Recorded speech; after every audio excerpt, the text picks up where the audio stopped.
Good morning. Good morning, everyone.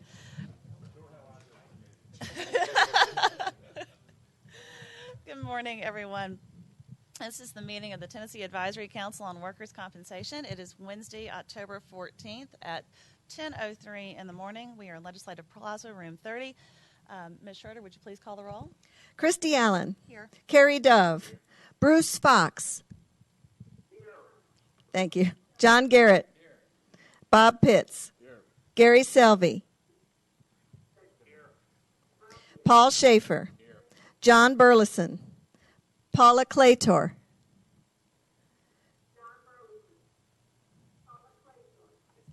Something's echoing. Yeah. Jason Denton. Sandy Fletchall.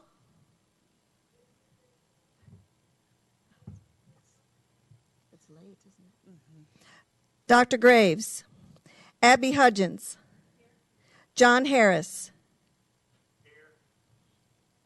Lynn Lawyer. Here. Jerry Mayo. Here. Dr. Merle. Here. Greg Ramos. Here. Mike Shinnick. Here. Representative Eldridge. Here. You have a quorum. Thank you, Ms. Schroeder. Again, welcome. I am obviously not Treasurer David Lillard. I'm Christy Allen, Assistant Treasurer for Legal Compliance and Audit. Treasurer Lillard regrets that he's not able to be here today, so as he occasionally does, has sent me in his stead. So, welcome. I think the next item, and I think that for the folks on the phone, please let us know if we're having technical difficulties. We'll do our best to keep everybody included and involved. The first item on the agenda is the approval of the minutes from the August 27th, 2015 meeting. Has everyone had an opportunity to review the minutes? Move they be approved. We have a motion. Is there a second? Second. Any discussion on the minutes?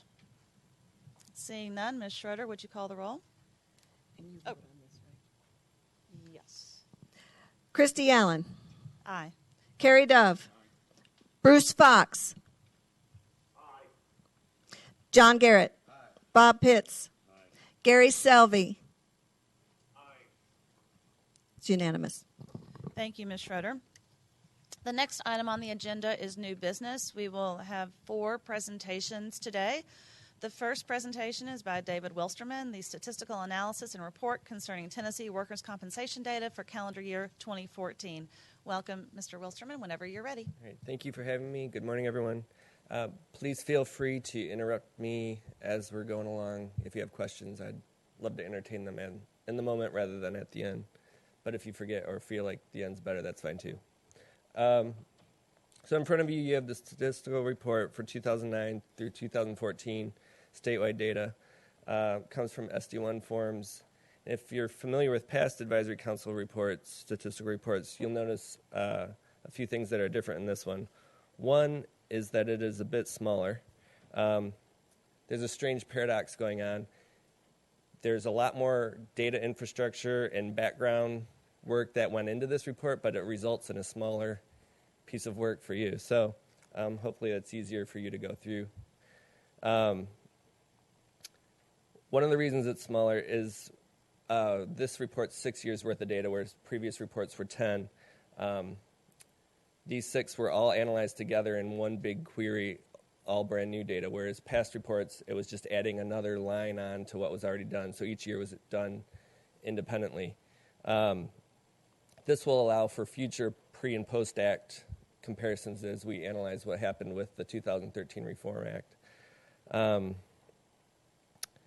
Additionally, past reports have had body as a whole, arm and leg injuries, and whether they return to work analyzed separately. For this report, again, in preparation for pre- and post-act comparisons, schedule member impairments and disabilities have been converted to body as a whole, all of which were then analyzed together.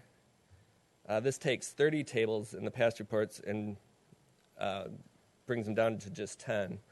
But it also now includes all injuries, not just arms, legs, and to the body.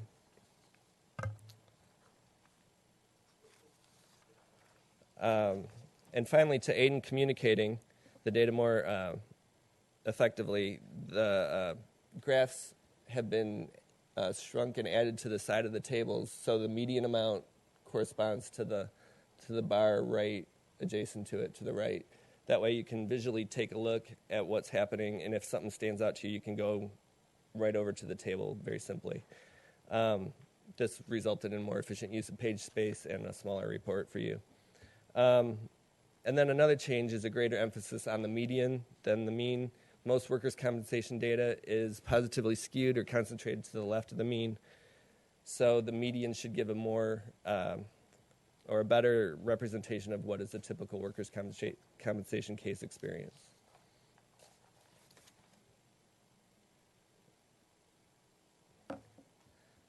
This is a graph of the percent of each conclusion type from 2009 to 2014. The conclusion types are represented here are identified by the date field filled in on each SD1 form.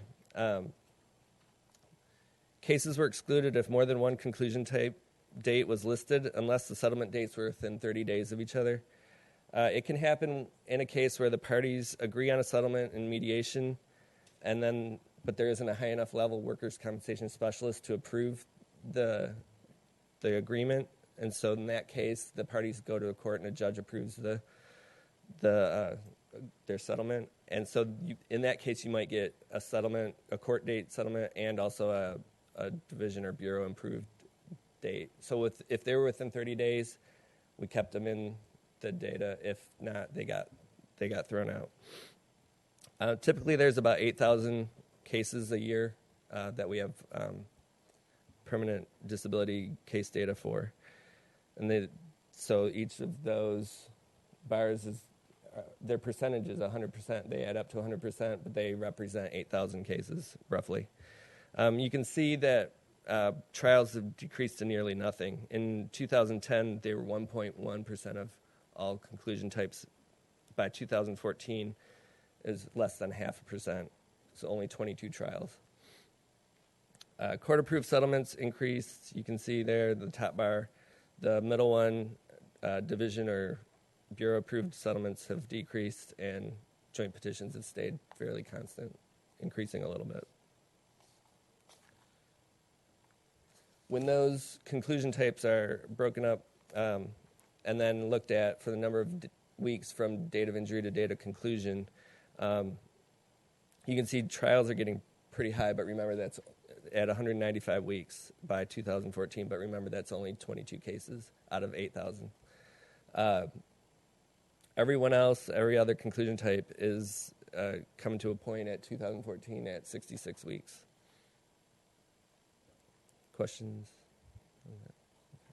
All right, for this report, in order to prepare again for the pre- and post-act comparisons, permanent partial impairment ratings were converted to bodies as a whole using the AMA guides, and then permanent partial disability percentages were converted using a ratio of the number of weeks of benefits in the schedule, the previous schedule, compared to the number of weeks for bodies as a whole. So say 100 weeks to 400 weeks is a 0.25, then multiplied by the permanent partial disability amount on the SD1 form to get a converted body as a whole permanent partial disability amount.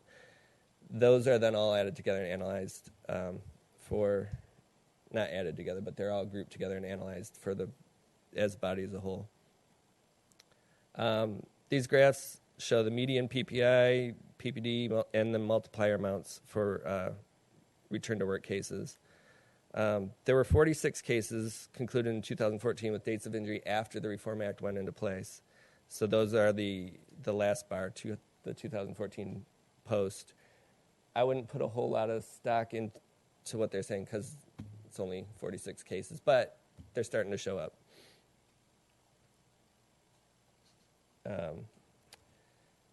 These numbers reflect previous reports in that there's a downward trend for permanent partial impairment and resulting permanent partial disability. And then median amounts are fairly constant but when converted, they get less than 1.0 for the multiplier. You said 46 cases are post. Yeah. And then what I see some cases there for pre-July 2014. How many cases are there? That is,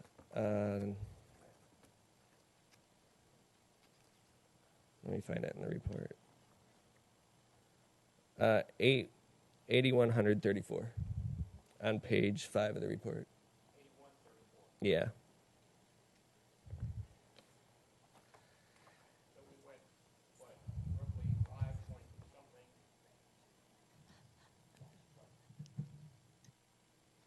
something? So, sorry about that. That's fine. We went roughly from, in terms of median PPI, pre 2014, we went, looks like just under 6%. Yeah. To about 2% post on permanent partial impairment. Right. And those were cases that the injury was after July 1st and then concluded by December 31st. So these are that's a very short amount of time. When the average case length is 66, or the median case length is 66 weeks, those are going to be really cut and dry, most likely less severe cases. There wasn't a long time for recovery. So I think that would be to be expected, that those would be less severe and smaller Okay. numbers. Yeah. Just as a point of reference for how the cases are picking up, we have had in excess of 600 cases since in 2015 to date. So there's been a pretty big pickup as time goes on.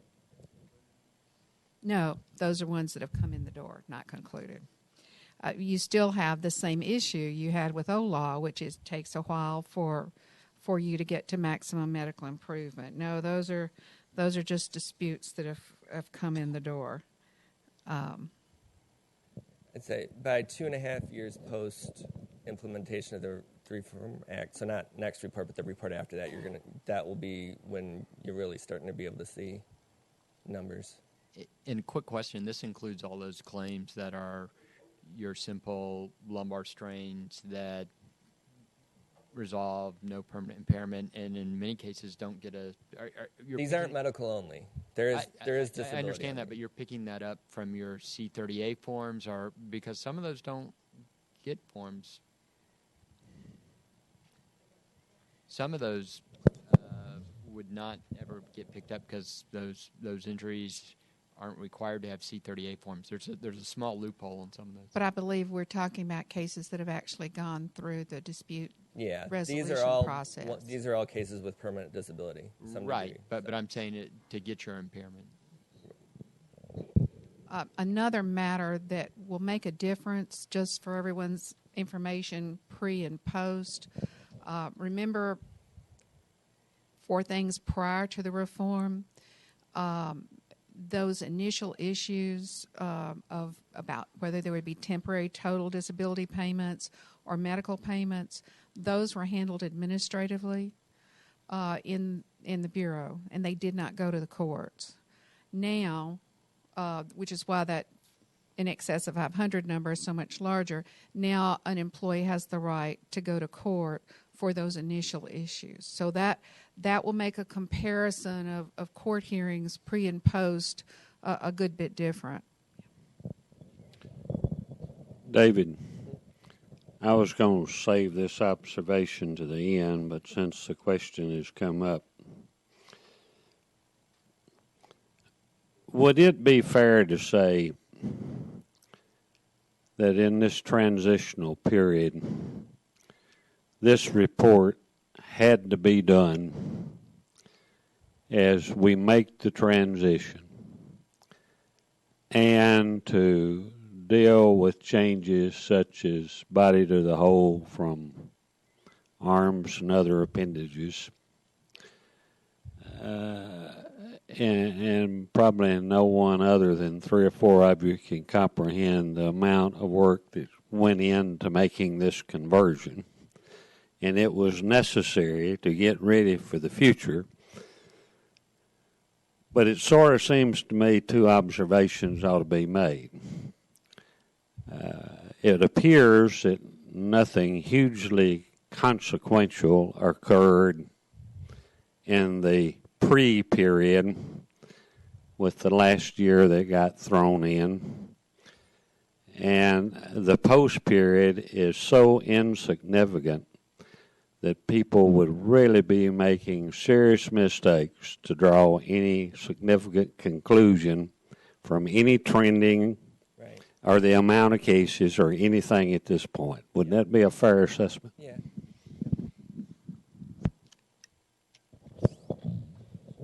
There is one area that I would suggest can be looked at for a change because it has to do with an institutional change, and that is the amount of time that it takes to get to a court hearing or to get from MMI to conclusion.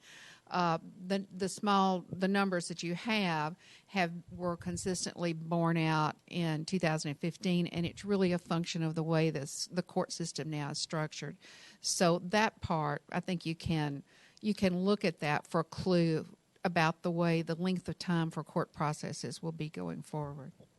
Yeah, and I think the value is, are there areas that, as the court system trails off, are the courts still keeping them as a priority, or are what's happening as the caseload increases for the bureau, and yes, I think some of the caseload information might be interesting and good to keep track of. The other stuff, there's not a whole lot. You've already done something about it, and you're waiting to see what happens. So we're kind of in this holding period. But yeah, and this lays the basis for what's going to be looked at in the future. So just one question, Abby. You said that thus far this year, approximately 600 cases. Where do you think we stood at this time last year, just to get a perspective of caseload? Do you have a guesstimate? The number of cases, the actual number is 575 so far in 2015. And that's been fairly well distributed. So I think you can make a reasonable straight line projection of what might come in 2015. And what was the rest of your question? Last year? Well, it's much less last year because we did not get the first case in 2014 until September. And they were very slow coming in. We don't really know why it was taking a while for those cases to come forward. It could be that I don't really have an answer. We spent a lot of time trying to guess why there would be no disputes. It could be that at first there weren't many disputes. I don't have any hard evidence to tell you why, other than sometimes it takes between the employee and the employer a certain amount of time before things get to the point that they would file a request for benefit determination. So that may be one anecdotal explanation. Greg, you might have some guess on that. Well, one of the things that I think might be relevant is how many, and maybe David, you'll get to this in your presentation. I didn't see it, but it seems to me that probably you have a lot more cases now where there are no attorneys involved. That is, the claimant is unrepresented, and I would think that would be a reason that it would be slower to pick up, because basically unrepresented people are trying to navigate the system and may not be involved in the court system yet. That's a possibility. You've got the number from 2014, which was 43? Yeah. So since the end of this report, we've had 575 cases. Are we able to ascertain from that number, through to today's date, how many of those have been unrepresented versus represented? I could figure out for those 46. I don't have I don't have real time data, so I wouldn't be able to get you 2015 information. So but I could do it for Is that going to be kept though in the future? It can be, yeah. I think that would be an important thing, is how many people are navigating the system without representation. The other thing with the cases not showing up till September, I mean, the median amount from data injury to MMI is 11 weeks. And so if you can't make a claim until you know what's going on with the case, and it has to be after the date of injury or the date of implementation of the Reform Act, they're not going to show up at all even until they're healed from, or at least they know what the impairment is going to be.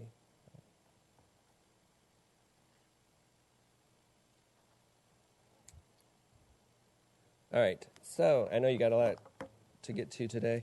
So the amounts for benefits for permanent partial disability have reflect what was happening with permanent partial disability. They're going down, and then the median medical amount is fairly constant. Went up a little bit till 2012, and then has reduced a little bit to 2014. For non-return to work cases, median permanent partial impairment ratings went down a little to about 8. And then, again, these are schedule number and body as a whole grouped together. Permanent partial disability amounts are around 14, and then the multipliers are around 2. This translates to around $30,000 for permanent partial disability benefits and around the same, a little bit less for medical amounts by 2014. And that's all I have.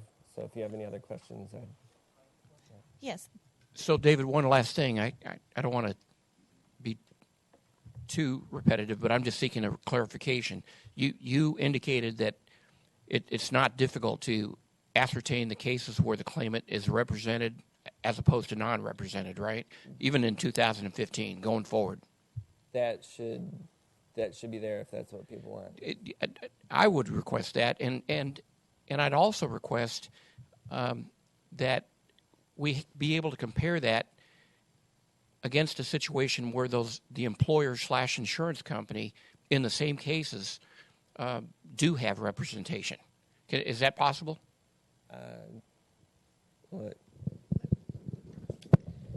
Let me clarify that a little bit. By law, the employer has to have legal representation.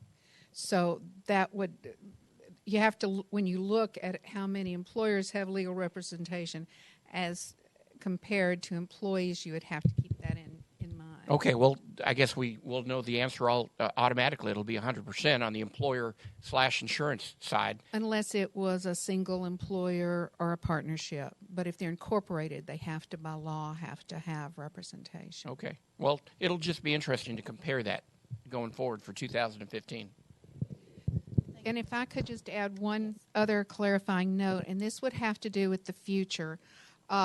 David made a reference to it in his report, and we've discussed it in the past, that there's been some frustration on the part of the council and on part of the Bureau, and that we have not gotten all the SD1s. And the SD1s we've received have been spotty as far as having all the information. And we just want the council to know, for all the data post-reform, since it's all comes into, since the court system is inside the Bureau, SD1s that are not complete are being returned. So we will have fully complete SD1s for data going forward, but we'd always have to footnote that pre-reform data, we don't have quite that good a data. So thank you. One other thing, that this data set doesn't look at anything with reconsiderations involved in it. So this is first time through only. And so that may be something that the council is interested in, as well as seeing what's happening with reconsiderations, because we have no clue with that. Thank you, Mr. Wilsterman. Do we have any questions from any of the members participating by phone? Okay, hearing none. Any further questions or comments from the council present today? All right. Thank you, Mr. Wilsterman. Thanks. Your report will be made part of the record for today. Thank you. The next item on the agenda is a presentation by NCCI representatives Amy Quinn and actuary Anne Marie Smith. So if you please come forward, introduce yourselves. I think we're going to get set up.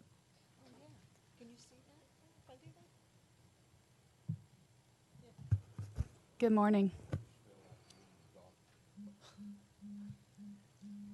While he's getting that started up, I'm Amy Quinn. I'm the State Relations Executive for NCCI for the state of Tennessee. And we're happy to be here again today. And at the last hearing, there were some questions that came up about the residual market, the plan administration transition, and we were asked to say a few words about that. We also had a question from Mr. Pitts about depopulation tools, and we're going to talk a little bit about that as well. Anne Marie is our new actuary for the state, and so she'll be coming up. She'll talk a little bit about that, and then she'll get into our filing.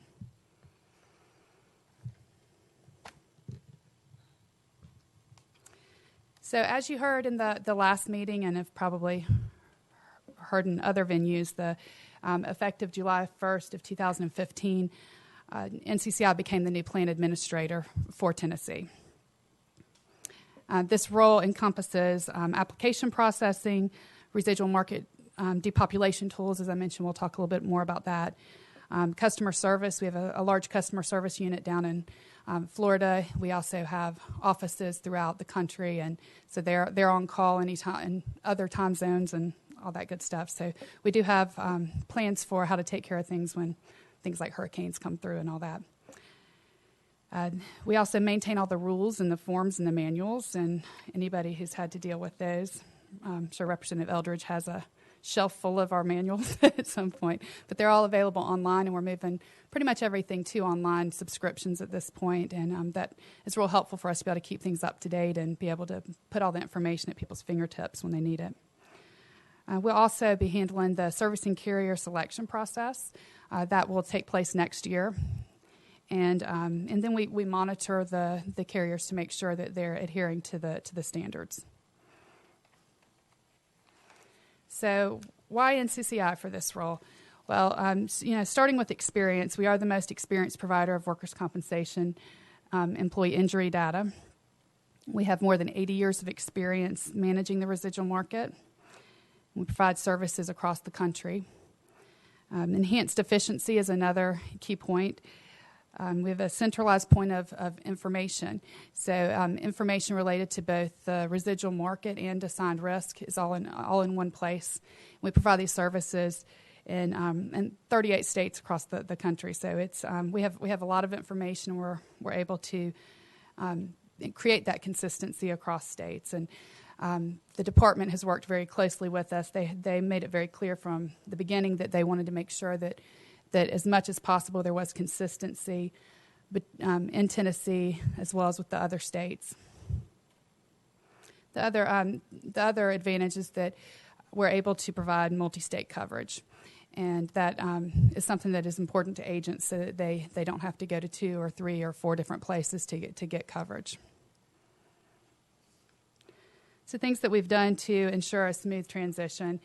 The department worked, again, very closely with us. Mike Shinnick was very helpful in getting, there was a lot of information that had to be filed, and he was very good at working through that with us and getting it approved so we could get it in place in a timely manner. We had 5 producer workshops across the state. Mr. Shinnick came to all those as well, and we used that as an opportunity just to introduce the agents to our plan and to get them ready for the transition.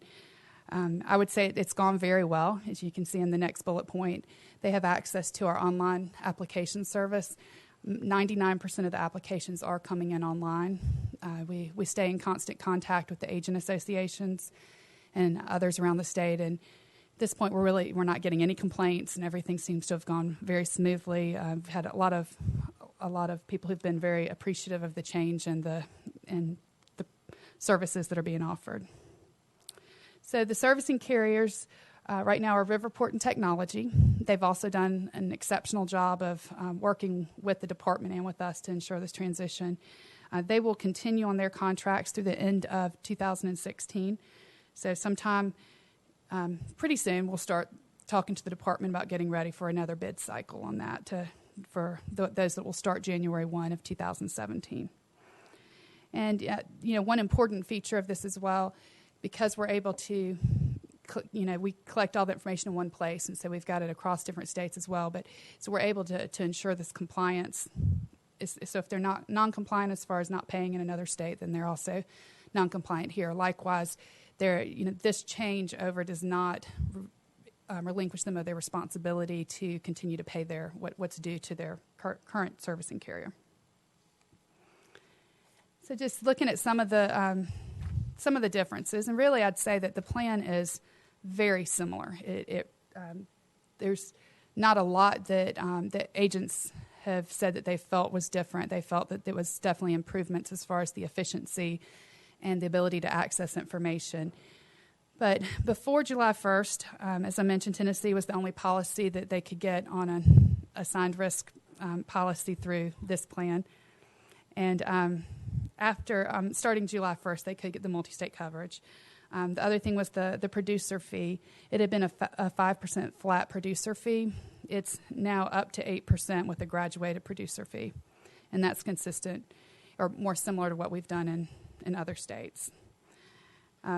The compliance, as I mentioned, is determined, it was determined only from Tennessee. So if a policyholder was non-compliant in another state, previously the Tennessee administrator did not have that information, and so there was no disruption to their policy. There was nothing really to encourage them to pay what was owed.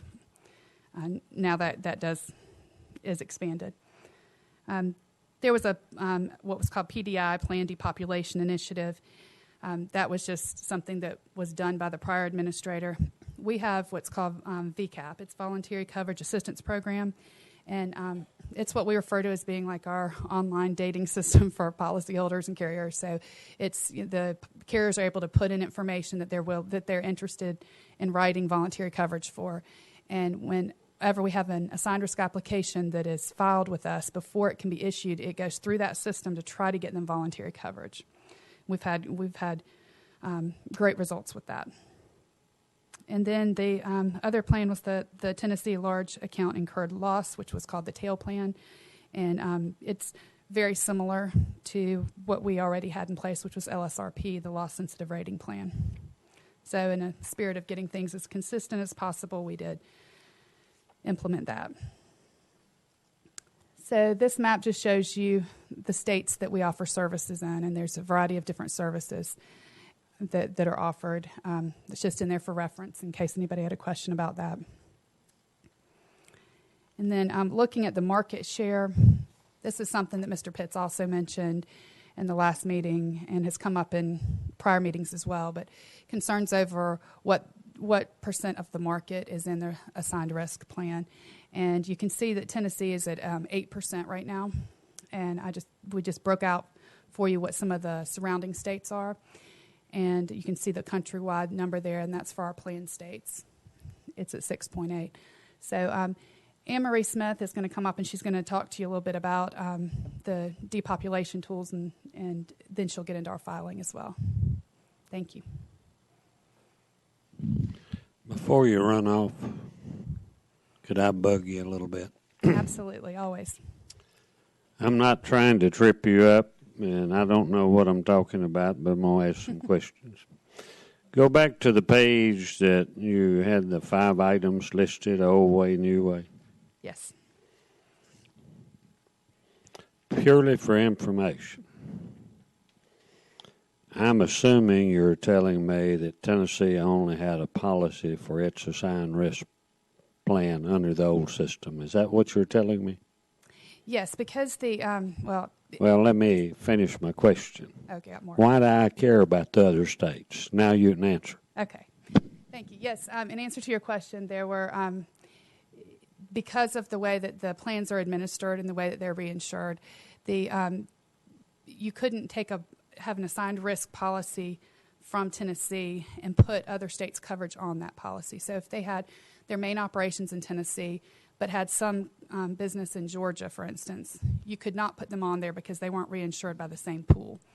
Under our plan, those are reinsured by the same pool. So if somebody's writing a policy in Tennessee now, rather than them having to also go to Georgia to get a separate policy, they can do it under one. Second question. Producer fee. Yes. Under the new plan, where does the producer fee start? You mean what's You've got it up to 8%, but what's the floor? Well, it's a graduated fee, so it starts off, and I don't have the numbers in front of me of exactly where it is, but for the first, and Mike might have it in the top of his head, but for the first level, it would be 8%. And then as it gets to the higher amounts, it's going to start to get a little bit less for each of those additional amounts. So it's always 8% till you get to some level, and then it starts to come down. Right. And I'd be interested in seeing that. I'll get a copy of what the schedule is and get it to Lynn and let her send it to the committee. Third question, third item.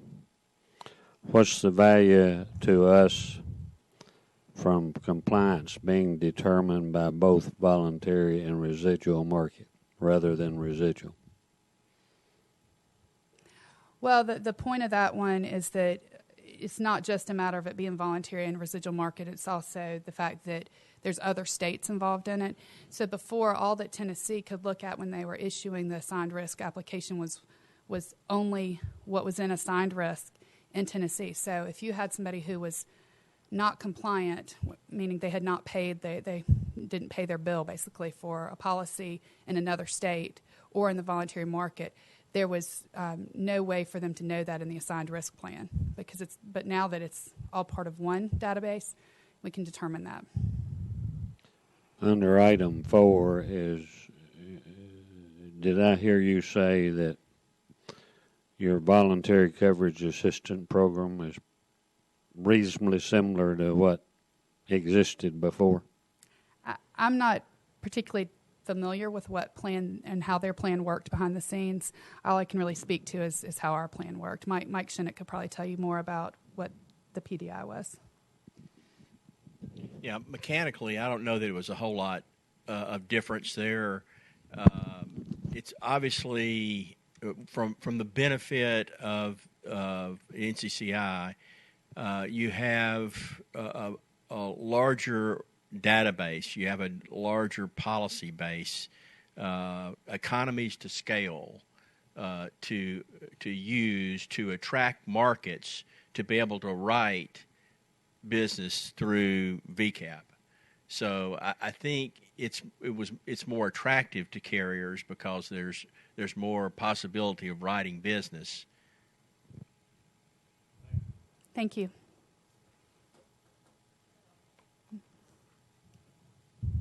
Go ahead, Chairman Eldridge. On the going back to the question on the commission, so I understand that item number 2, up to 8% graduated. I'm sure it starts out like maybe for the first, say, 10,000 or 20,000 premium. It's X amount of commission. Does it finally grade down to 0? I don't believe it ever goes down to 0. Do you remember what the chart looked like, Mike?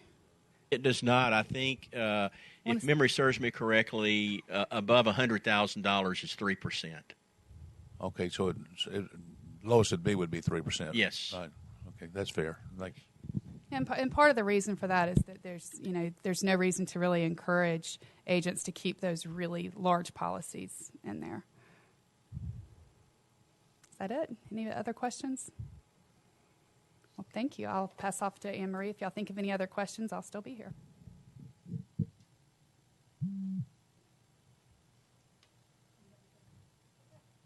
She has the table. Good morning. My name is Anne Marie Smith. I'm the actuary for NCCI. And before I get going on the last couple of slides on the residual market, I do have the table in front of me for the producer fee. So it does start at 8% for the first $1,000, drops down to 6%, then 5%, then 3%, and as Mr. Shinnick said, at 100,000 and above, it's 3%.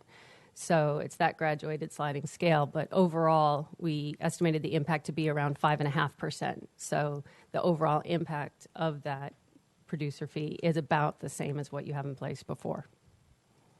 Any more questions on that? Okay.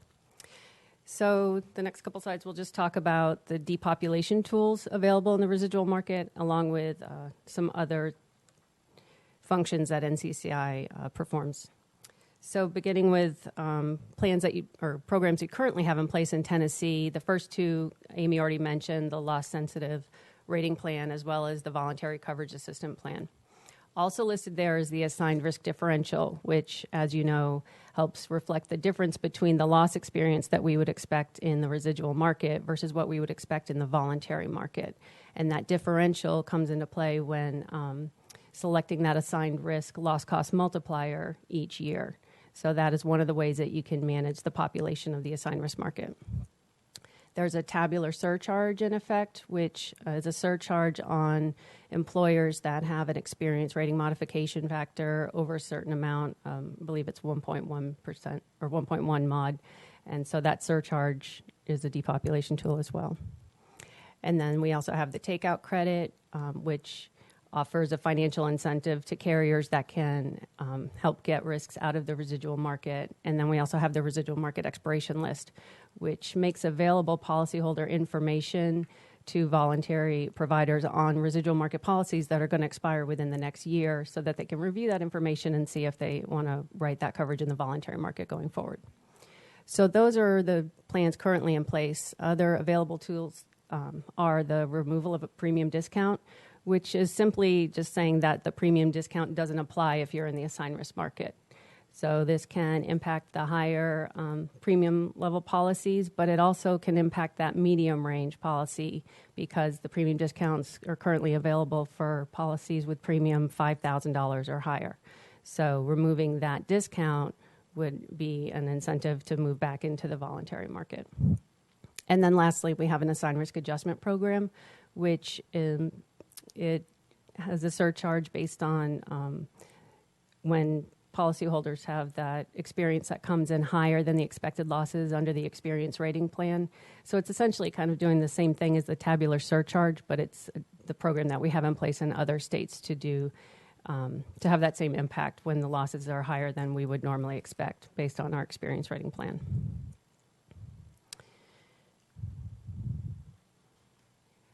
So just to go over a couple more functions that NCCI performs in Tennessee, obviously we will support any efforts to further depopulate the assigned risk market. In addition, we will be managing the reserves for the Tennessee pool going forward, and it's in kind of two pieces. The WCIP that Amy mentioned, beginning with 7/1/2015, that will be part of our national pool as we're assessing those reserves. And then the policies prior to 7/1/2015, those will be looked at and analyzed in their own entity called the Tennessee Reinsurance Mechanism. So we'll be setting the reserves for both of those entities going forward, beginning with the quarterly analysis ending 9/30/2015. And then lastly, in that annual selection of the assigned risk loss cost multiplier, we will support that effort by providing a report annually that includes the latest data, the components underlying the multiplier, and what our recommendations are concerning that value. So any other questions on the residual market before we move on to the loss cost filing? Mr. Pitts has a question. I got one more, and this one is from way out of left field.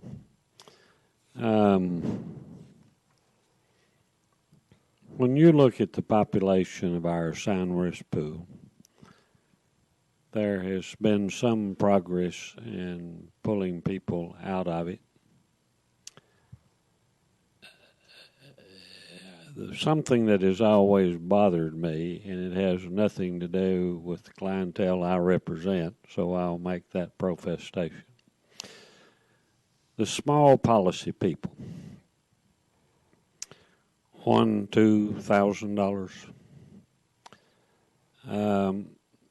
Apparently, the voluntary market doesn't want many of those people. I don't think they get to the assigned risk pool for any reason other than nobody wants to write small business. Do you all have any experience with any other state that has ever done anything to perhaps not impose the assigned risk penalty on that category of insureds, different from what you do in the rest of the pool? Well, for policies a little bigger, that $5,000 and higher, as I said, the removal of premium discount could be something that could help make the voluntary market a better place for them. As far as the very, very small policies, I'm not aware of anything in particular, but it's something we could look into or discuss further with Mr. Shinnick. Thank you. Okay, so moving on to the voluntary loss cost. Excuse me. Oh, sure. If I could add one thing, we talked about takeout credits. Takeout credits is something that we really haven't seen since probably 1998 or before, when NCCI had the contract. But we did choose to return that program to the assigned risk plan. And one thing that could be done is to provide a higher percentage of takeout credit for small policies. I think that sort of thing is something that we can look into and see what we can do with it. Before you look at it, I would think you look at the economy of scale of what it's going to take to do that. Takeout credits didn't work. That's why we don't do it anymore. So I'd like to be part of that discussion. Okay. I'd be delighted to come. Please continue.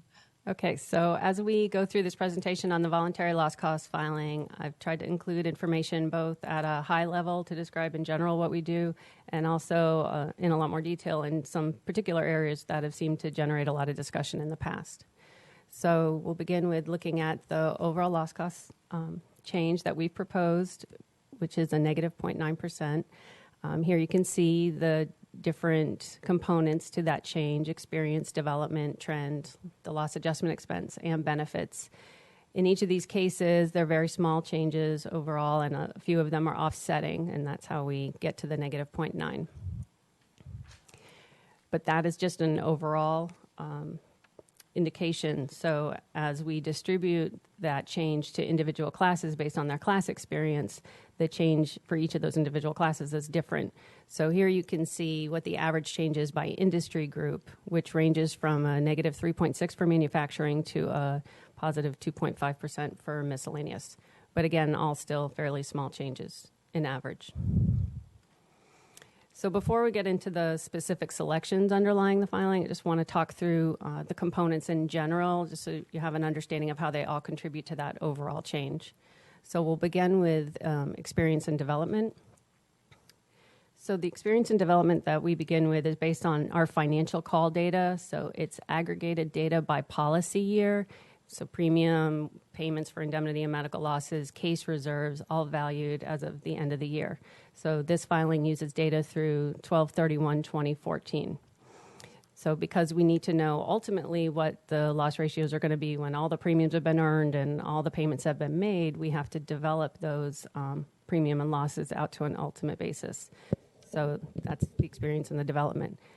Yes? Do we have 100% of the data? 100% of the data. There are two small insolvent carriers that weren't included because they're insolvent at this point in one of the policy years, but otherwise we do. Okay. So again, when looking at the experience across the several policy years, we have to take into account that the loss cost level has changed over time and statutory benefit levels have changed over time. So we take all that historical data and put it on the current level. Then after we've done that, we then need to look at trend, because we're looking at historical data and we're trying to anticipate what's going to happen in the future policy period beginning with 3/1/2016. We need to account for any changes that we think are going to happen to frequency and severity over that time, and that is reflected when we select those trend factors. Next is the loss adjustment expense. So this is the expenses that reflect the adjustment to losses. It's broken down into two components: the defense cost and containment and adjusting another, and we'll get into that in more detail later on. But one of the things to keep in mind as we talk about the expenses is that it's a percentage of losses. So we're not just talking about the expenses themselves, but we're talking about how they relate to the underlying losses. So you kind of have to keep in mind both of those moving pieces. And then lastly, we have our benefit changes. So this can include our standard annual updates due to changes that that occur every year, as well as any enacted changes that have impacted our statutory benefit levels. So that's just a general overview of how everything contributes to that overall number. Next, we'll get into the specific selections underlying that 0.9% decrease. Ms. Hudgens, do you have a question? Pardon?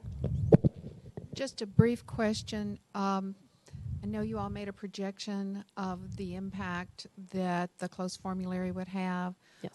But that projected decrease is not part of this trend, or is it? Correct. Okay, thank you.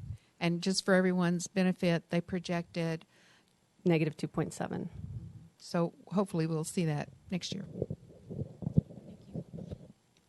So this is an overview of the selections underlying the filing. As we've done in prior years, we've used the 2 most recent policy years for the experience period. Different from prior filings, we're incorporating the use of paid this year. Before we relied more heavily on pay plus case this year, we're incorporating the paid loss analysis as well, with a 2-year average for paid and then a 5-year average for pay plus case losses. The trend factors that you see here are half-point decreases from the prior filing, showing improvement in the loss experience. And then the loss adjustment expense provision here of 19.8 is a slight decrease over what we proposed last year. So on this slide, you'll see the Tennessee indemnity and medical loss ratios. For each of these, what we've done is we've developed the losses to that ultimate level and the premium, and then we've brought them all to the current benefit level and loss cost level so they're comparable over time. If you focus on the 2 policy years towards the end of the graph, 2012 and 2013, those are the years that are the basis for the indication. And you can see that they're very consistent with each other. 2011 was a lower loss ratio. As you know, that was a particularly good year. That's no longer in the experience period that we're using. And then the 5 prior years are definitely all higher than what we're seeing now. So we're seeing lower loss ratios, and the 2 years are consistent with each other. So looking at the experience, the reason we use policy year data is it's that perfect match of premiums and losses together. We want to use the 2 policy year period because given the size of the state, it's a stable indication, and it also ensures that we're reflecting the most recent trends in what we're seeing. And consistent with prior filings, we do implement a large loss limitation in our methodology just to ensure that no single large loss will impact the indication unduly. The threshold is a little over $8 million, and there weren't any claims in our experience period that exceed that threshold. There were some in older years that got limited for the purposes of development. And just to take a quick look at the large losses on this slide, you can see the total pay plus case losses for claims in excess of $500,000. So I mentioned earlier that we use our financial data as a basis for our indication analysis, but we also do collect large claim detail for claims over $500,000. So in the blue, you'll see for each of the policy years the total amount that was reported as of the last valuation, the latest valuation. So it's not too surprising that the older years would have higher amounts than the more recent years because they're more mature. So the green bars are meant to show you how each of those policy years compared the very first year we saw the large losses reported. So 2013 is at a first report now, and as you look across the graph, you can see how each of those other policy years stacked up against it when we had the first report losses there. So again, 2011 stands out as one of those good years. 2012 and 2013 are more representative of what we've seen in the past. So looking at the loss type that's underlying the indication, previous years our filing relied solely on the paid plus case losses developed to ultimate, and while we looked at the paid development, we didn't use it at that time because there were changes in settlement practices that had impacted those factors over time. So there was a settlement lag in the medical portion of settlements starting in 2004, and then as of 2011, that restriction got removed. So as we look at those paid loss development patterns, we now feel like they've stabilized enough that we can use that data in the analysis.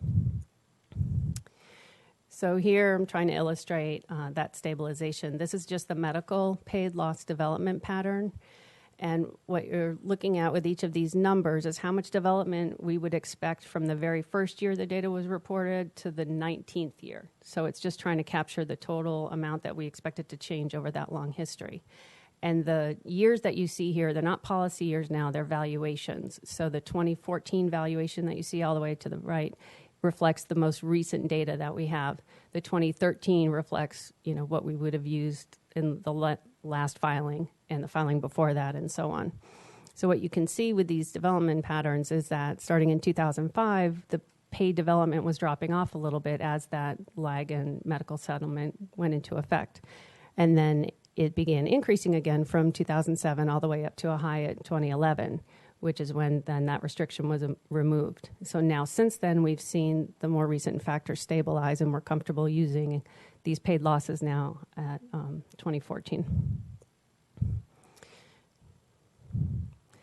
So when we're developing when we're averaging these development factors, we use a shorter term average typically for paid, because the paid development factors tend to be more stable over time, and you want to be responsive to the more recent trends. So 2-year average, 3-year average is typically used, again, because we want to be more responsive to the data after these settlement changes took place. We selected a 2-year average for paid development.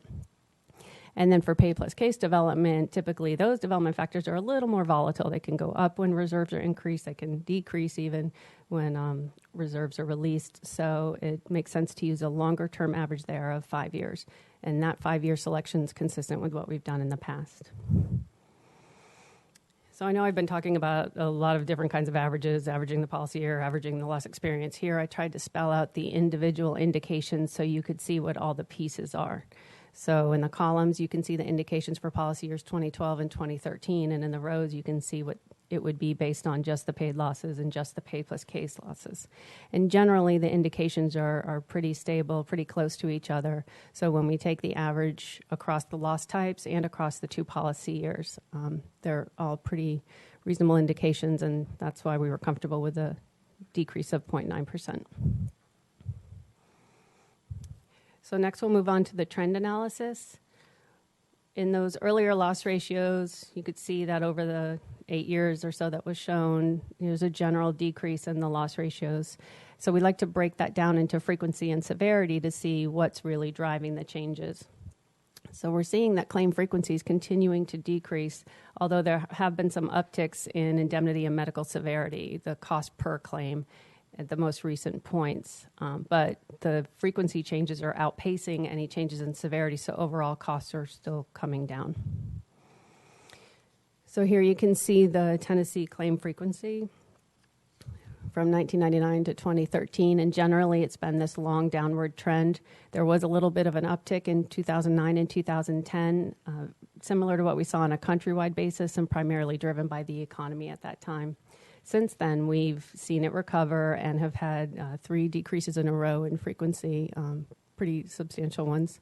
So this is encouraging, and we feel like we've returned to that historic downward trend in lost time claim frequency.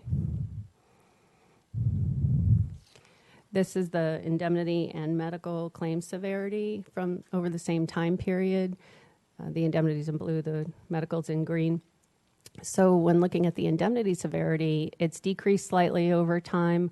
It was kind of flattening out around 2010 or 2011 and 12, and the most recent point is up just a bit, about 1.8%.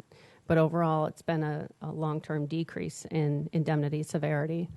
For medical severity, it's been a little more of an increase, and we've definitely seen some volatility at the most recent points. The last 2 points in particular are increases of 7 to 5% or so. But again, as we combine this with our frequency decreases, overall we're still ending up with some favorable trends. So here, I know this is a lot of values on one page, but I'm just trying to show you the types of things that we look at when we're selecting the trend values. The top portion shows those frequency and indemnity and medical severity trends separated out. The first row shows that 5-point trend, meaning we're just using the most recent 5 points. Then we extend the picture and look at 8, and then we extend it further and look at the 15. So it gives us an idea of what's going on in the real short term as well as over the long term. Then we combine those frequency and severity trends together, and resulting in the loss ratio trends you see at the bottom of the page. Again, the 5, the 8, and the 15 point. So in last year's filing, the indemnity trend was negative 3.5%. and the medical loss ratio trend was 0. So based on the more recent data, we felt like a half-point decrease, which puts us very close to the 15-point trends, was reasonable. So on the next few slides, I'll talk about the loss adjustment expense provision. I don't know that I typically would go into this much detail about this provision, but it seems to have generated a lot of conversation in the past, so I just wanted to make sure that it was clear about how we calculated it, what things came into consideration, and what was underlying our selections. So as I mentioned earlier, the defense cost and containment expense and the adjusting and other are the two components that we take into account when we're looking at the LAE. The DCCE portion is based on a state relativity of the countrywide analysis. And the DCCE is, it contains the case management, litigation management, cost containment expenses that really do differ by state, and we can capture that data by state. The adjusting and other expense is based on our countrywide analysis because it includes other things involved in just managing or adjusting the losses. So it can be even clerical kind of duties and things associated with making loss payments. So those aren't really captured on a state-by-state basis, and we wouldn't expect them to vary state by state. So that's based on a countrywide analysis. In general, our countrywide analysis have shown an upward trend in more recent years. But as has been discussed here in the past, we do realize that with every year of updates, the indications of those values have gone down a little bit over time. So we did adjust the methodology slightly this year to try to improve the stability from year to year in those estimates. So looking at the analysis, without trying to get too far into the detail, but in prior years, what we've done is we've taken those DCCE expenses and the losses, and we've calculated the ultimate values of both of them and then taken the ratio. In the current analysis, what we've done is taken that development only up to about a 10th report, and then from there determine what the ratio is, and then from there figure out what we think is going to happen to that ratio over time. So as we're looking at paid DCCE to paid losses, we know that after a 10th report, it does seem to come down a little bit, and we've taken that into account in the most recent analysis. So the derivation of the countrywide, or of the Tennessee LAE provision, begins with the countrywide analysis. The countrywide values are 13% for DCCE, 7.1% for the adjusting and other, totaling 20.1. Then what we do is we get Tennessee-specific data based on the NAIC page 14 data that's reported, and we determine what Tennessee's relationship to that countrywide value should be. And as you can see by that middle bullet, the relationship is 0.975, meaning Tennessee is slightly lower than the countrywide average. This is different than what we've seen in prior filings. That relativity was 1.0 for the past couple of filings, meaning that the provision in Tennessee was the same as a provision on a countrywide basis. Now it seems like Tennessee is doing a little better in this area than we're seeing on the countrywide average. So then that 0.975 gets applied to the 13%, and that's how we arrive at that 12.7%. And still using the 7.1 from the countrywide value, that's how we get the 19.8. So generally, the methodology is pretty similar to what we've done in the past, aside from the improvement in how we handle the tail. But I just wanted to point out that we do another set of analysis to support this selection, which I think has been briefly mentioned in the past, but I don't know that we've gone into that much detail. But again, just to point out that we're doing more than just that countrywide analysis when we're selecting the value. So here you'll see the DCCE paid to the limited paid loss ratios that we collect on the financial call data. So I mentioned earlier, that's the data aggregated by policy year that captures the premiums and the losses, but it also captures the DCCE expenses. So this is Tennessee-specific data. This isn't countrywide data at all. And here you can see the triangle of how those ratios have changed over time. The diagonal that I've bolded shows the most recent estimate of that ratio for each of those individual policy years. And again, what we're trying to figure out is ultimately what is that ratio going to be. If you look across for any given policy year, you can see that it does go up for a little bit and may come down just slightly at the later reports, but it does seem to stabilize once we get out to that 8th, 9th, 10th report or so. But one other thing to point out is if you look down the column of the first report, which is also bolded, you can see that for each of those policy years over time, we have seen that ratio increase, which is something that we've seen on a countrywide basis. So the more recent years, that proportion is higher. But again, it doesn't necessarily mean the expenses themselves are higher. It's the relationship to the losses. So even if you were spending the same amount on DCCE, if the underlying losses were coming down, that ratio would go up a little bit. So that could be part of what's driving the increases in the more recent years. So then we take this triangle and we use a couple of different methods, additive, multiplicative. We use a 3-year average, we pick a tail factor, and we come up with different estimates for policy year and accident year basis. And all 4 of those estimates came in between 12.5 and 12.7%. So given that this was based on Tennessee-specific data and it pointed to pretty much the same number that we got using that countrywide analysis, we were very comfortable with the 12.7% DCCE. And then the last component is benefits. And for this filing, it is just 2 standard updates that we typically do. The first for indemnity is based on the change in the state average weekly wage, which has a small impact on indemnity costs. And then we've also reflected updates to the conversion factors and the 2014 Medicare schedule that impacts the medical fee schedule. So those are just 2 very small changes. Any questions about the individual components before we move into the last few slides? Okay. So some key points are that the experience in the more recent years has been pretty stable. The paid loss data we feel is good to use now along with the pay plus case and deriving the indication. The decreases in claim frequency have been outpacing severity, so overall the loss ratio trends are favorable. And there's a decrease in the loss adjustment expense provision based on the latest data as well as the fact that we've improved the methodology this year. So I've already gone through the underlying methodology, but just included this slide so you could see how those selections compare against what was proposed last year, so you'd have them side by side. And then finally, you can once again see the components underlying that 0.9% decrease in the loss costs. And not to steal anyone's thunder, I'm sure you've seen the consulting actuaries reports at this point. You'll see that based on the selections that they've made, the estimated values they've come up with are very close to our indication this year. So we're hoping after you hear those presentations, you'll be comfortable recommending the 0.9% decrease. Thank you very much. Do we have any questions or comments from the council members who are present here today?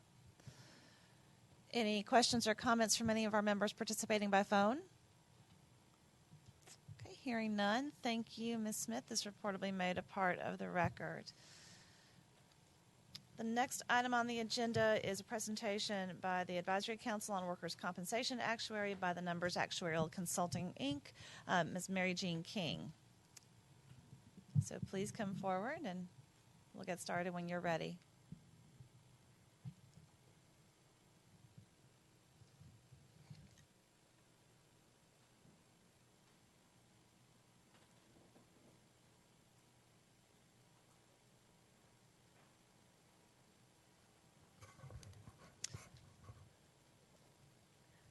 Good morning. Good morning. Can everyone hear me? Yes. My name is Mary Jean King. Thank you for having me here today. I'm representing by the Numbers Actuarial Consulting, or I will refer to it as BINAC as I'm talking since it's such a long name. And I've been commissioned by the committee to prepare a review of the NCCI filing effective March 1st, 2016. I think Anne-Marie did a great job of giving you an overall view of the filing and the methodology. So I'm just going to go over some of the highlights of what I observed in reviewing the filing.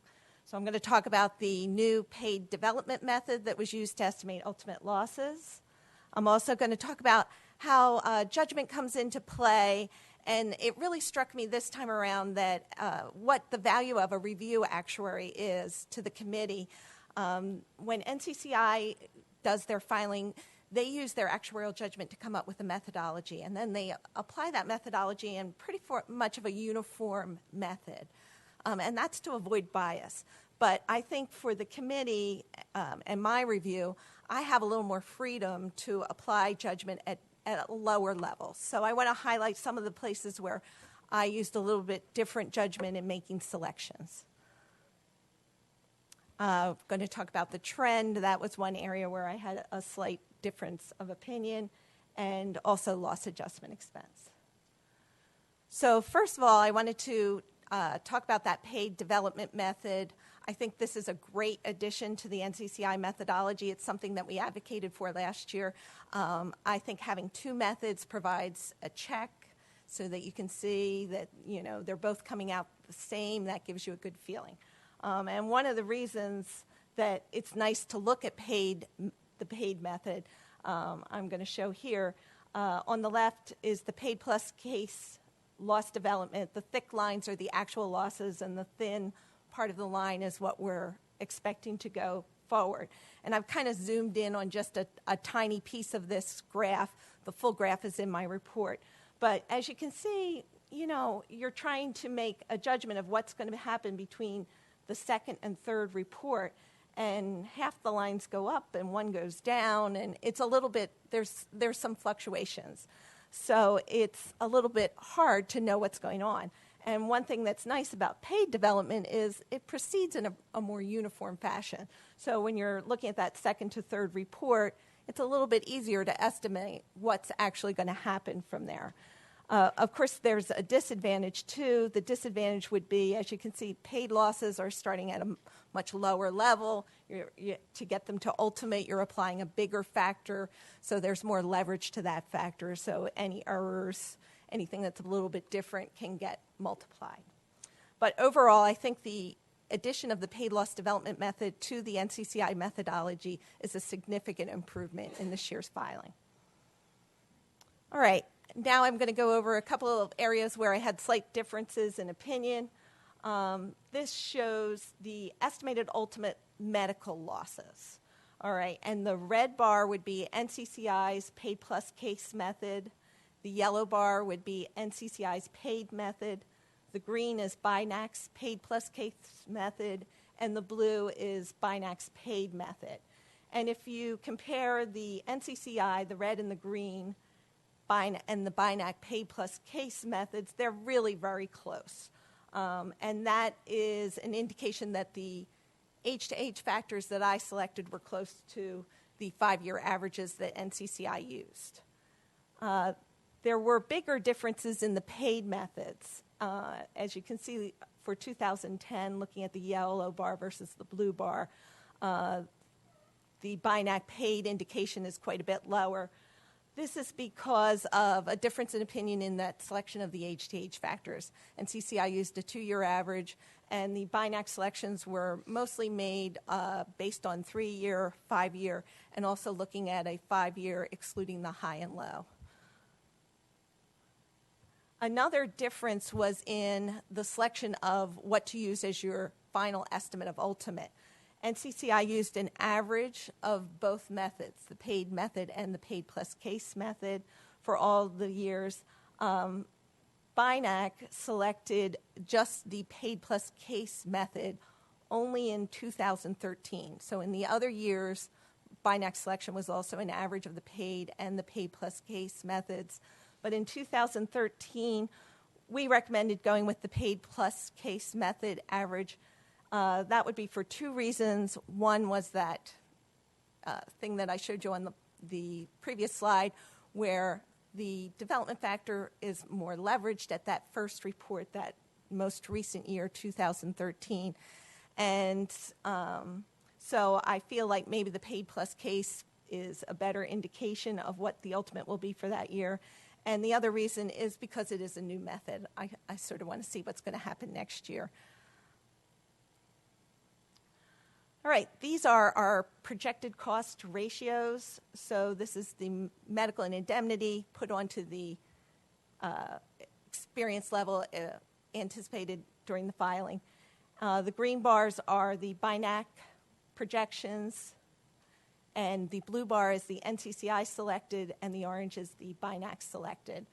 And BINAC also selected a 2-year average.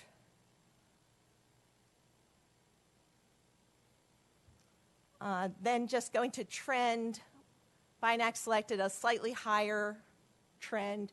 As Amory showed you, the loss ratio trend is a little bit hard to see what's going on, but the frequency trend is definitely decreasing. The severity, however, medical trend is increasing, and because of that, I recommended going with a 0.998 medical trend, which is really very similar to the 0.995 that NCCI recommended. On the loss adjustment expense, I just wanted to show this shows the developed LAE ratio as of 12/31/14 versus 12/31/13. This is the problem that's caused all the discussion. Once again, this year, if you compare the developed ratio at the most recent valuation to the prior, there's been a decrease. These ratios are meant to be an estimate of the ultimate number. So you would hopefully see, if there wasn't any type of bias in the methodology that you were using, you would expect to see maybe some would go up, some would go down, some would stay the same. But this year, there's a consistent decrease. The decrease is higher in the more recent periods. This might be in part due to there was another change in methodology. And I think the changes in methodology, while I think that they're needed because we can see that this has been happening, it makes it a little more difficult to select the correct provision for the coming year. So in doing BINAC selection, what we decided to look at this year was the actual Tennessee data that Amory showed in her presentation, that financial call data, and for the DCCE, in looking at that data, we used longer than 2-year averages. In her slide, she showed that the 2-year averages all came out about the 12.7. But we looked at that same data and selected a 12% DCCE ratio. So the BINAC selection for LAE is slightly less than the NCCI. It's a total provision of 19% versus NCCI's 19.8. So the findings, as Amory has shared, we are really in close agreement with NCCI on an overall basis this year. We feel that the proposed change of negative 0.9% effective March 1st, 16 has been reasonably calculated in accordance with actuarial standards of practice. We feel that the addition of the paid development method is a significant improvement to the NCCI methodology. We selected slightly different medical trend, 0.998 versus 0.995. An LAE recommendation of 19.0% versus 19.8%. And so BINAC's overall indication is a negative 1.1% versus the NCCI indication of negative 0.9%. But overall, really extremely close. Are there any questions from members of the council? Mr. Mayo? Given the slight difference, could you live with 0.9? Oh, absolutely, yes. Okay. Any further questions from the council members present today? Seeing none, any comments or questions from the members participating by phone? Hearing none, thank you for your report. Ms. King will be made part of the record. Thank you very much. The next item on the agenda is a presentation by the Department of Commerce and Insurance Actuary, Bickerstaff, Watley, Ryan, and Burkhalter Consulting Actuaries. Chris Burkhalter, I apologize. Sorry. We'll get started whenever you're ready.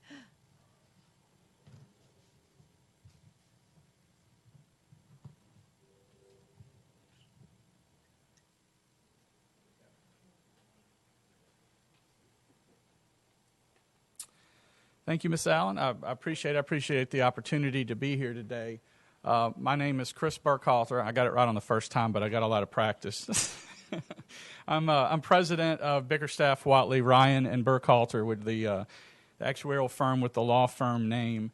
We're in Jackson, Mississippi, California, Texas, and Philadelphia. We've had a contract with the Tennessee Department since July of 2014. So we've been reviewing a bunch of rate filings workers' comp and all lines. And I think the thing that strikes me about this year is the remarkable stability in your workers' compensation market. It's something that I know you guys know comp in Tennessee, and the ones that have been around a while know that this is something to appreciate and enjoy, a stable market, because it's really more the exception to the rule. And also, as the other actuaries have already said, and as you will see, we're providing you with a remarkably tight cluster of indications. And those of you that have been at these hearings before for any number of years know that that is an exception and not a rule. When you get that many, 3 teams of actuaries to agree, that's something you need to savor and enjoy while it lasts. So what I'm going to go through is basically the stuff that the other 2 actuaries have been through. I'm just going to point out a couple trends I see, things that might impact things down the road, and why we selected things a little differently than BINAC or NCCI.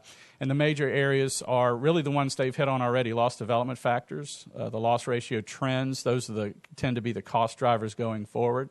The loss adjustment expense provision selection, the experience period, whether to use 2 years, 5 years, and then the additional method, the paid method, that really to our calculations didn't have much of an impact, but will probably provide stability going forward. So hitting loss development first, what we're looking at here is a graph of the loss development factors average. So I want you to look first at the blue bars. This is an 8-year average, and what you see on the far left is that for claims that are a year old, when they age those next 12 months, over the last 8 years, they've averaged growth of about 16.8%. It's the top left in that little table there. So the 8-year average of their development from 1 year old to 2 years old is about 16.8%. And as you go farther to the right with those blue bars, it goes down to 6%, 2.5%, 1.2%. That's what we expect. We expect some additional reporting of those claims, but then ultimately for those losses to shoot up and level off, and then no additional reporting. Now, the reason I put this up here is that we also looked at 5-year averages, 3-year averages. And you'll notice that starting in the 3 to 4 interval, the shorter average LDF you calculate, the higher it is. So what we're seeing is some type of emergent trend from about 3 years out. Now, if that were just in the 3 to 4 bucket, we'd probably call that anomalous, a statistical glitch, something like that. But you'll see that it occurs also in 4 to 5. 5 to 6 is pretty flat. But then if you keep going out on the tail, you see that there is that trend. So there's something systemic happening. And I'm not sure what it is. I'm not going to pretend to know what it is. But this is the reason we decided to use a 3-year average of these factors to reflect a more recent emergent experience there. Now, I didn't do that to raise the indication. I never do things with the end result in mind. So I applied this to medical as well, and actually that brought my indication lower than NCCI's temporarily before we look at the other factors. So it's not something that is just done to raise the indication. We applied it equally across indemnity and medical. Okay, now the trends. We went with NCCI trends once again. A negative trend is something that keeps actuaries up at night because we know how the world works. We know that the frequency trend, there's no reason that this trend should be that negative for that length of time, except that it is. It is countrywide. It is in Tennessee. I think comp generally as an industry has really done a remarkable job over the last couple decades in loss control and loss prevention. Things like ergonomics have all worked in to lower this claim frequency in a really abiding way, and it has worked to your benefit. I will say that, my scale is a little different than NCCI's. Theirs look like a more gentle slope, but I've changed the scale so you can really see that bump up, and that bump up we've seen countrywide. We see it in other states. That's really, we think, economically driven, and so you see it's reverting back to its old line there. But it is a 3-year drop of over 18%. So that is one of the main reasons why Tennessee has had a little favorable rate changes or loss cost changes last year, and are really looking at nothing, no brush fires pushing you the other way. Okay, next we'll do indemnity severity. I wanted to point this out because this is another graph where when you're looking at something, this is an inflation-sensitive statistic. I mean, a dollar today is obviously not what a dollar was 20 years ago, so you just would expect this graph to go up over time, and it is long decline. It's been remarkable, and over that about 12-year or 15-year period there, you're looking at about minus 2.3%. I don't know what to attribute that to. I do know, though, that it looks like it's bottomed out there, and it has ticked up in 2013. So that's something to watch going forward. It's been working in your favor, but it is flattened out, and now it's started to change direction. It could resume its downward path, or it could go up, but that might be the culprit for whatever we see in years to come.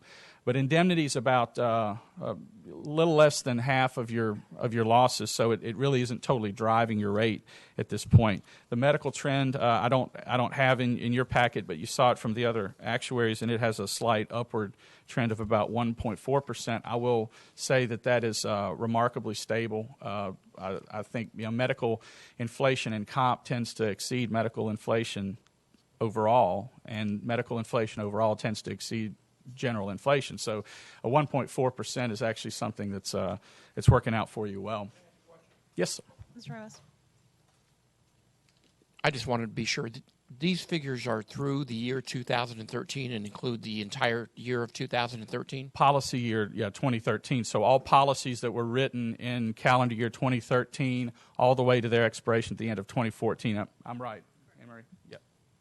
The end of their expiration in 2014. Does that vary according to policies then, or yes. Do we have a general time frame? Basically, you're looking at the collection of all claims and all premium that come from any policy whose effective date has 2013 in it. Thanks. Okay.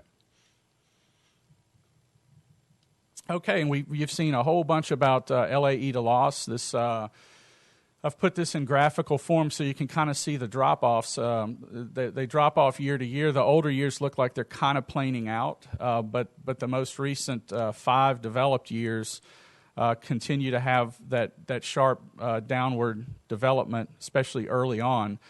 So this is something, Anne-Marie had mentioned that they've changed methodology, and we hope that does do the trick to stabilize it. It'll be one less thing of variability, one less point of disagreement among the actuaries. NCCI picked a 19.8%. We picked a 18.5%. So that drives our indication down temporarily as well. Okay, then finally the experience period.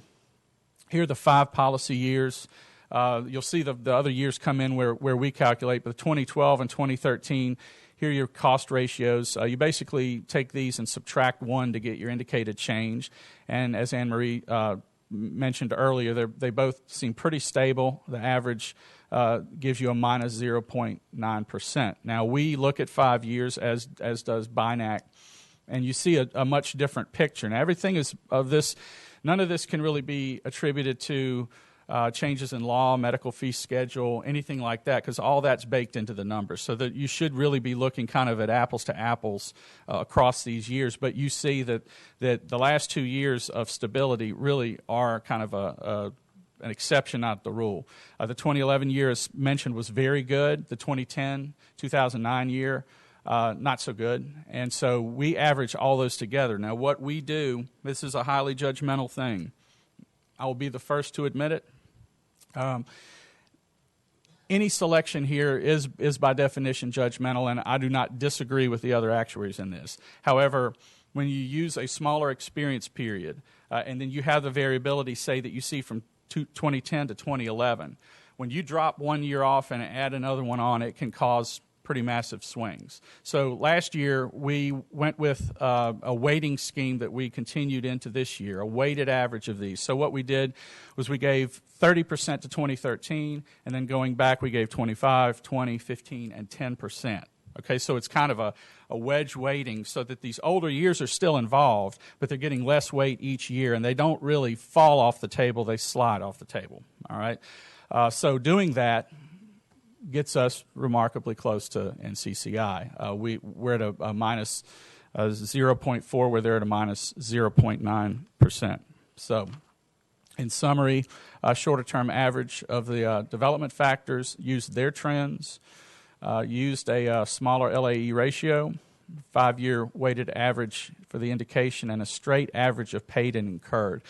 Using the old methodology, ignoring the paid methods by themselves and just using what we had been in the past, it would have, that minus 0.4 would be a minus 0.2. I'm sorry, 0.5 would be a minus 0.3. Did I confuse everybody? Anyone not confused? I could go on.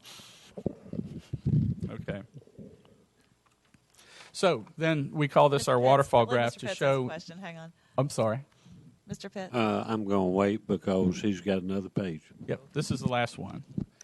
So how you get from NCCI's indication to ours, this is how it shook out. It's the loss development factors. The tail factors are the very end of the loss development factors. We selected something a little different, bumped it up.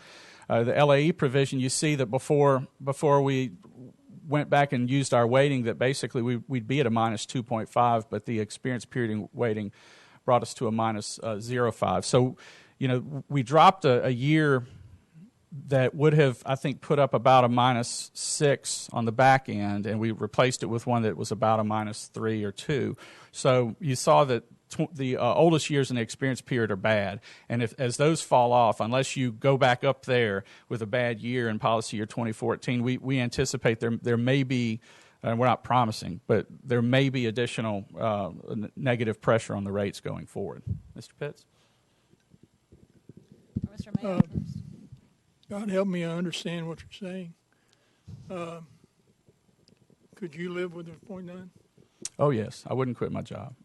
No, that's, I do stress, I've given an executive summary to the commissioner, or to Mike to give to the commissioner, that states, I believe NCCI's indications are actuarially appropriate, justified, in accordance with standards. Incidentally, I think the same thing about BINACs, and by definition, we think ours is reasonable. Mr. Pitts. Chris, you've played around as numbers as actuaries do.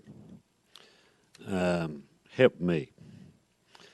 The other two actuaries gave me a figure of what they are recommending for medical trend. What's yours? It's the same as theirs. I believe it was a minus 0.5. Okay. Yeah. And we did not deviate on either trend. Your overall indication? Yes. Minus 0.5. There's NCCI's a minus 0.9. Okay. Thank you. All right. Thank you. Any more questions? Any questions from the members here? Any questions or comments from the members participating by phone? Okay. Hearing none. Thank you, Ms. Allen. Thank you. Thank you. Your report will be made part of the record. The next item on the agenda is the council's recommendation to Commissioner McPeak. And to set this up and get it in the record properly, I'm going to cite the statute for everyone so that it's in the record. TCA 50-6-402B provides that before approving any workers' compensation loss cost filing made by the designated rate service organization pursuant to this part or Title 56, that's NCCI's, negative 0.9%, the Commissioner of Commerce and Insurance shall consult with the Advisory Council on Workers' Compensation concerning the filing. The Council shall have 60 days to provide written comment on the filing. The Council shall meet to provide the comment. So the Council received the recommendation on August 26th, which makes the 60 days October 25th. So today's meeting is to consider the recommendation, the two reports of the actuaries, and make a recommendation to the Commissioner before October 25th. So with that, are the council members ready to discuss, or Mr. Pitts? Go ahead. Mr. Mayo, Mr. Pitts. Mr. Mayo. I would suggest, since we are so close to each other here, that we go with a 0.9. Is that a motion, Mr. Mayo?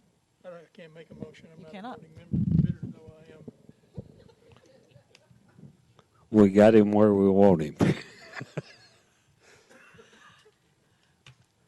I'm going to try something a little different today, my same old issue, and it won't change anything probably in the final analysis. It's the principle. I think all the actuaries are very close together. I don't really want to have a big argument about any of them. But I do want to come back to my old subject of LAEs. I've been on this for at least 5 years without a lot of success, except I get to talk. But during that period of time, we have now had 2 department actuaries side with me. The Advisory Council's actuary, and we've had at least 2, have sided with my thought process. And I don't want to do anything damaging, but I'm going to make a motion, and I'm not exactly sure how to make the motion.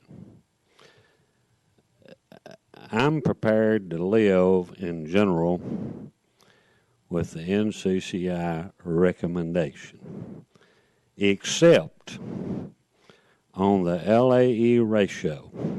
And by the way, they finally recognized they've been pricing high and have dropped 0.2 this year to 19.8.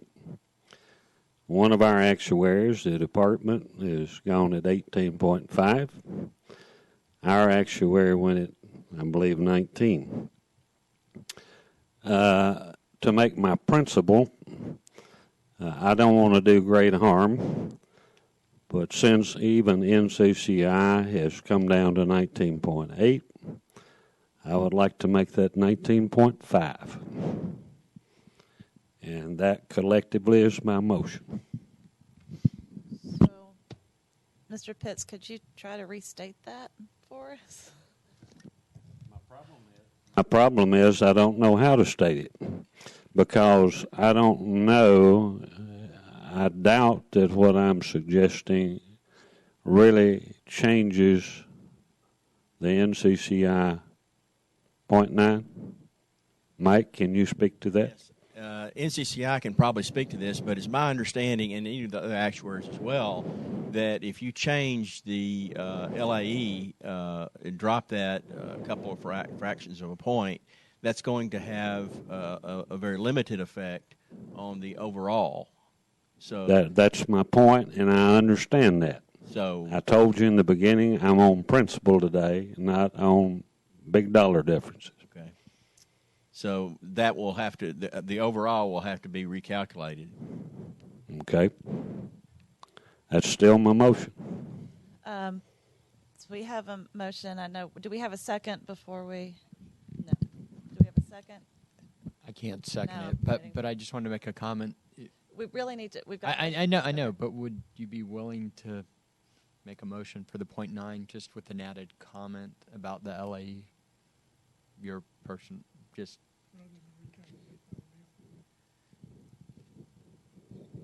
Since you're fine with the 0.9. Should I do? Well, if you're fine with the 0.9, make the motion for the 0.9, but just ask that a comment or a note about LAE be attached to that. I don't want a note. I have no problem with the 9, but I want LAE calculated at 19.5. But won't that affect the 0.9? Won't that change? I have no idea, but it wouldn't be very much. So, Mr. Shinnick, I think what you said is that if so, we still don't have a second on Mr. Pitts' motion, which is. I'll second that. Okay.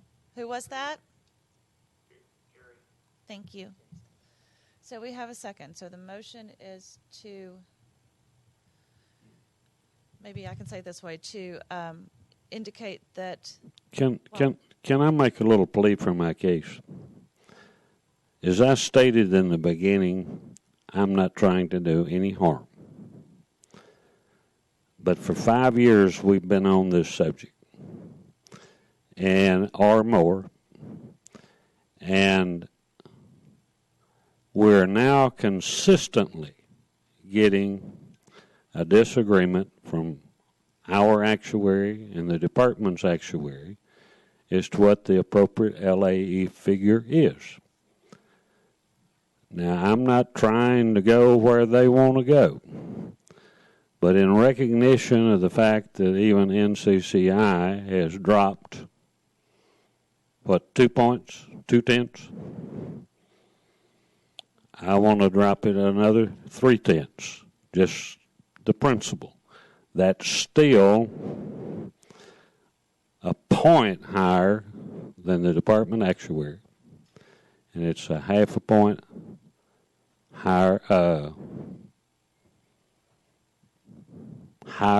than our actuary.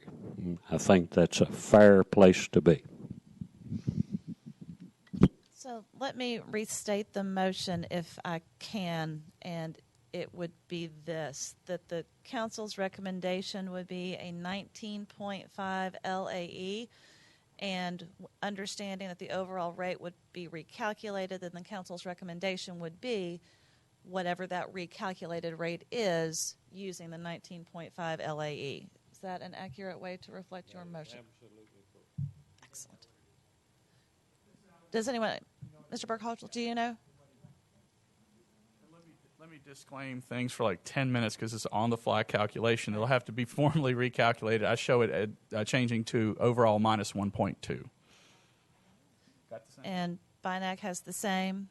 So the overall, that would change the overall to minus 1.2, understanding that a formal recalculation would follow, assuming the motion passes. The rate indication is minus 1.6.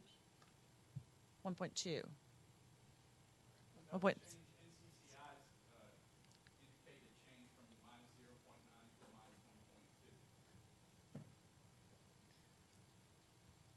So that would, to repeat that, using the 19.5 LAE, it is believed would result in NCCI's overall recalculated rate as a minus 1.2. Got it. Right. Understood. So, it appears that is the motion, and we have a second. Is there discussion?